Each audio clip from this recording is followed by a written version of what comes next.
Good afternoon students. आज हम start करने वाले हैं। आज का टॉपिक है हमारा लॉ ऑफ डिमांड। हमने लास्ट क्लास में पढ़ा था कि डिमांड किस वजह से होती है और उसके हमने डिमांड के कर्व देखे थे कि मार्केट डिमांड कर्व कैसा होता है और इंडिविजुअल डिमांड कर्व कैसा होता है। तो आज हम पढ़ने वाले हैं लॉ ऑफ डिमांड के बारे में। तो चलिए स्टार्ट करते हैं आज की video. The law of demand state that other thing being equal. इसमें क्या है, लॉ ऑफ डिमांड वो स्टेट को बताता है जिसमें क्या होता है, अदर थिंग सेम होनी चाहिए, कांस्टेंट होनी चाहिए, the demand of the goods rises. जब क्या होता है, गुड्स का डिमांड राइज होते हैं, ज्यादा डिमांड होती है गुड्स की, तो क्या करते हैं, प्राइस लो होते हैं। मतलब यानी कि जब भी लो प्राइस पे, मतलब मानो कोई भी एक्स कमोडिटी है, कोई भी मान लो आइसक्रीम है, अब वो मान लो 10 रुपए की मिलती है, अब वो उसका रेट 5 रुपए हो जाएगा तो क्या डिमांड नहीं बढ़ जाएगी, लोग ज्यादा उसको नहीं खरीदेंगे। अब मान लो कोई भी एक आइसक्रीम है, वो 10 रुपए की आ रही है, अब वो उसका रेट गिर के हो गया 5 रुपए, तो अब लोग क्या करेंगे, इस आइसक्रीम की ज्यादा डिमांड करेंगे क्योंकि ये सस्ती है और उस आइसक्रीम से। अगर इसी के रेट 10 से होकर 20 रुपीज हो गए तो लोग क्या करेंगे, इस आइसक्रीम को क्या करेंगे, कम खरीदेंगे। वैसे इसमें अगर प्राइस डिक्रीज होते हैं, यानी कि प्राइस कम हो जाते हैं, तो गुड्स की डिमांड क्यों जाती है, बढ़ जाती है। अगर प्राइस फॉल हो जाते हैं तो डिमांड क्या हो जाएगी, अगर प्राइस कम हो जाते हैं तो डिमांड बढ़ जाती है। अगर प्राइस बढ़ जाता है किसी भी कमोडिटी गुड्स का, प्राइस अगर बढ़ जाएगा तो क्या होगा, डिमांड कम हो जाएगी। इसी को हम टेबल के जरिए देखते हैं। कोई भी मानो प्राइस है 10, 8, 9 और ये आइसक्रीम ले लो, आइसक्रीम। तो जब 10 रुपए की आइसक्रीम आती थी, इस 10 रुपए की आइसक्रीम की डिमांड जब हो रही थी, आइसक्रीम की जब हो रही थी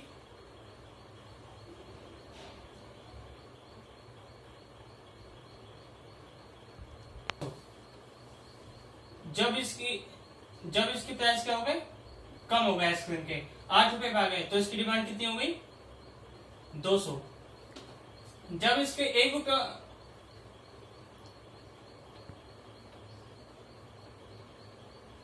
जब इसके 1 रुपया और गिर गए आइसक्रीम के, तो इसकी डिमांड कितनी हो गई, डिमांड कितनी होने लगी, 250। तो चलिए इसको डायग्राम से हम समझते हैं। ये डायग्राम x y 0, इसके यहाँ पे हो रही है क्वांटिटी डिमांड 50, 100, 150,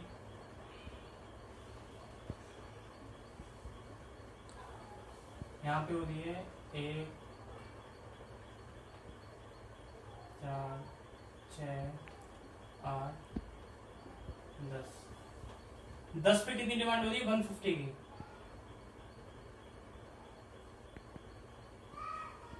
ये रहा 150। 9 पे कितनी हो रही है आइसक्रीम की डिमांड, 9, ये रहा 9 पे कितनी हो रही है, 200।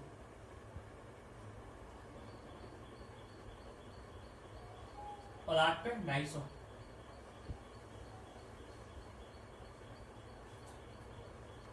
ये जो पॉइंट्स हैं इसको हम क्या करेंगे, मिला देंगे।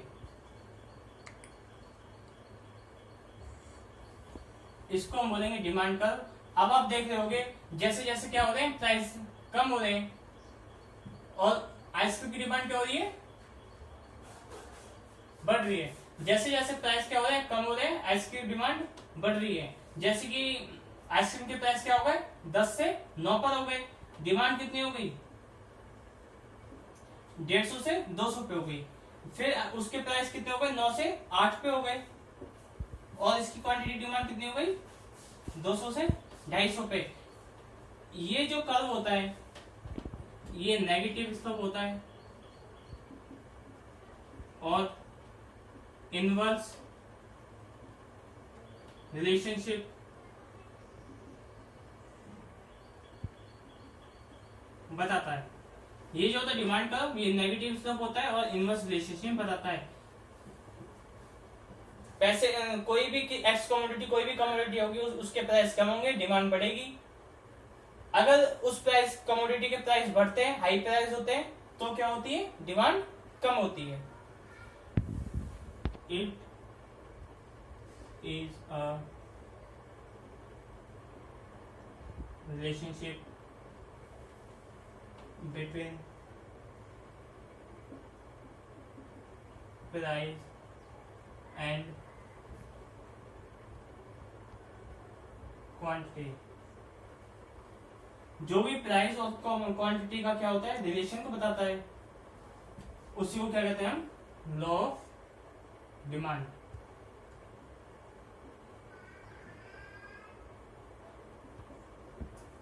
तो चलिए आगे हम बढ़ते हैं, एक्सटेंशन और कॉन्ट्रैक्शन ऑफ डिमांड क्या होता है। डिमांड क्या होता है, contraction of demand. Extension of demand को हम हिंदी में कहते हैं मांग का विस्तार। मांग का विस्तार यानी कि डिमांड बढ़ना। तो एक्सटेंशन ऑफ डिमांड में क्या होता है, डिमांड हाई हो जाती है, इसमें other thing equal when fall in price. इसमें क्या होता है, प्राइस यानी कि इसमें क्या होगा, प्राइस कम होंगे, डिमांड बढ़ती है। क्योंकि लॉ ऑफ डिमांड में हमने पढ़ा है कि किसी भी कमोडिटी का प्राइस कम होगा तो क्या होता है, डिमांड बढ़ती है। फॉर एग्जांपल में हम देते हैं, प्राइस लेते हैं, इसके प्राइस क्या हो गए, 5 से गिरकर कितने हो गए, 1 हो गया। और ये आइसक्रीम की क्वांटिटी है।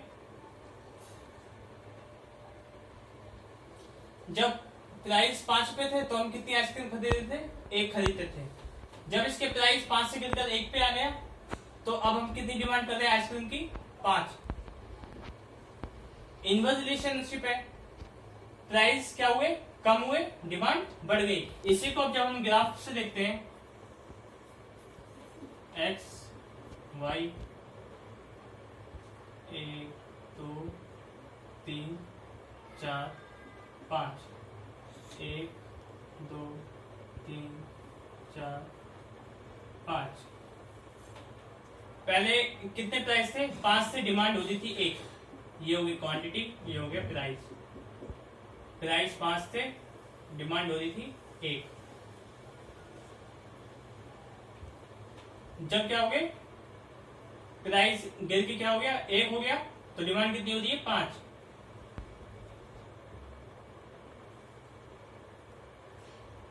इसको हम मिला देंगे।